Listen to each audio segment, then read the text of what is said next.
There's more than just your cell phone that can distract you, even just going and getting some fast food and eating it while you drive, or changing that song on your iPod. Anything that keeps your eyes away from the road is dangerous. The list of distractions vary from food and beverages, GPS navigation systems, and cell phones. If the phone call or the text message is that important, the State Patrol always asks that you pull to the right shoulder of the roadway, take the appropriate measures to text or to speak to someone. Once that conversation is done, safely get back onto the roadway and continue on your way. Studies show that talking on a cell phone delays the driver's reactions the same way having a blood alcohol content of 0.08 has on a driver. The same amount that could put you behind bars with a DUI. Sometimes it's an important text, sometimes it's not, but you don't know until you open it up, and then it's open, so you got to text back. But no matter how important that text message may be, you need to ask yourself, is this text worth my life? Reporting from Grand Junction, I'm Hope Owens.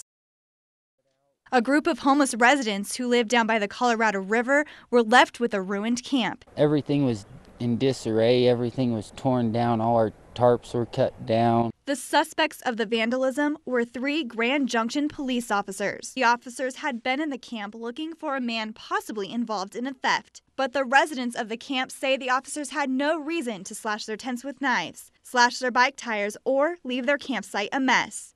The Grand Junction Police Department put the 3 officers under paid administrative leave. And a month later came to the conclusion that the 3 officers, Joseph Mulcahy, Philip Van Wy, and Justin Roberts' actions had no useful law enforcement purpose. The 3 men were then fired from the Grand Junction Police Department. Our job at its simplest is to serve and protect, and the officers on this occasion did not do that. The society is judged by how it treats the least among us, and by that standard, we failed miserably. Housing First, No More Deaths say that the homeless community has expressed how grateful they are that the police department took this issue seriously. Because that's the first step towards making this wrong a right. Reporting from Grand Junction, I'm Hope Owens. For those of you who enjoy a juicy peach or a glass of wine from one of Palisades' vineyards, you can thank more than just the farmers who harvest it for you. You can also thank the honeybee. Palisade is honoring the honeybee this weekend with the 2nd annual Honeybee Festival.